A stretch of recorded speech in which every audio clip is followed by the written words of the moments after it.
నమస్తే friends, welcome back to sumo blogs. ఈరోజు శ్రావణ శుక్రవారం కదండి. ఈరోజు మనం పూజ చేసుకుందామండి. ఈరోజు ఫస్ట్ ఫ్రైడే కదా. ఈరోజు నేను హల్వా చేస్తున్నాను. ఖీర్ అంటారు కదా, నేను హల్వా చేస్తున్నానండి. ఇలా ముందుగా స్టవ్ మీద ఒక గిన్నె పెట్టుకొని నెయ్యి వేసుకున్నానండి. ఆవు నెయ్యి వేసేసుకొని ఇలా డ్రై ఫ్రూట్స్ అన్నీ వేయించేసుకోవాలి. ఇలా వేయించుకున్న తర్వాత ఇది పక్కన తీసి పెట్టుకోవాలండి. కొద్దిగా ఫ్రై అయిన తర్వాత ఇలా అయిన తర్వాత తీసేసుకోవాలి ఇంకో ప్లేట్లోకి, చిన్న ప్లేట్లోకి. ఇలా ఫ్రై అయిపోయిన తర్వాత ఈరోజు చాలామంది చేసుకుంటారండి. నేను చాలా సింపుల్గా పూజ చేసుకున్నానండి ఈరోజు. ఇలా తీసేసుకోవాలి. ఇలా తీసేసుకున్న తర్వాత దీంట్లోకి ఒక కప్పు తీసుకున్నానండి. సూజీ అంటారు కదా, రవ్వ తీసుకున్నాను. ఇలా రవ్వ వేసేసుకొని ఫ్రై చేసుకోవాలి. బ్రౌన్ కలర్ వచ్చేంత వరకు ఫ్రై చేసుకోవాలి.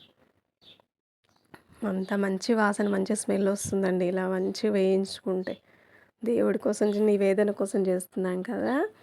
ఇలా బ్రౌన్ కలర్ వచ్చేంత వరకు ఫ్రై చేసేసుకోవాలి. ఇలా ఫ్రై చేసుకున్న తర్వాత దీంట్లోకి వేడి నీళ్ళు వేసుకోవాలండి. చాలా బాగా వస్తుంది. ఇలా ఒకసారి ట్రై చేయండి. అందరూ చల్లనీళ్ళు పోస్తారు, ఇలా వేడి నీళ్ళు వేసేసుకోవాలి. ఇలా వేడి నీళ్ళు వేసుకుంటే చాలా బాగా వస్తుంది హల్వా. ఇలా అయిన తర్వాత హాఫ్ కప్పు షుగర్ వేసుకోవాలండి. ఇలా షుగర్ వేసేసుకొని అంతా దగ్గర పడుతుంది. ఇలా అంతా కలిపేసుకోవాలి. చాలా ఫాస్ట్గా అయిపోతుందండి ఈ హల్వా కూడా. ఇలా చేసేసుకోవాలి. ఇలా చేసుకున్న తర్వాత ఫుడ్ కలర్ ఆప్షనల్ అండి, మీ ఇష్టం ఉంటే వేసుకోండి, లేకపోతే వేసుకోకండి. నేను కొద్దిగా వేసాను, కలర్ఫుల్గా ఉంటుంది అనేసి. ఇలా వేసేసిన తర్వాత దీంట్లోకి ఇలాచీ వేసుకోవాలి. ఇలా చిన్నగా 2 వేసుకున్నాను నేను. ఇలా డ్రై ఫ్రూట్స్ కూడా వేయించి పక్కన పెట్టుకున్నాం కదా, వేసేసుకోవాలి. ఇలా వేసేసుకొని అంతా ఫ్రై చేసుకోవాలండి. ఇలా కలిపేసుకోవాలి. ఇలా కలిపేసుకొని పక్కన తీసి పెట్టేసుకోండి. పూజ రూమ్లోకి వెళ్ళిపోదామండి.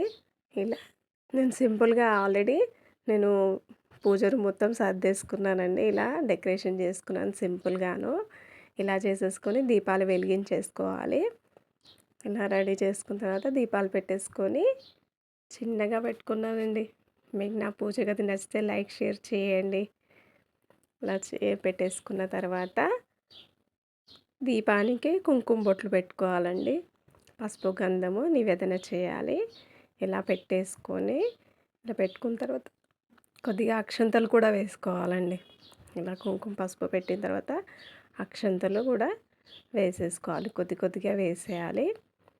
కొద్ది కొద్దిగా ఇలా వేసిన తర్వాత ఇలా వేసుకొని మధ్యలోకి నేను క్షీర దీపాన్ని పెట్టానండి.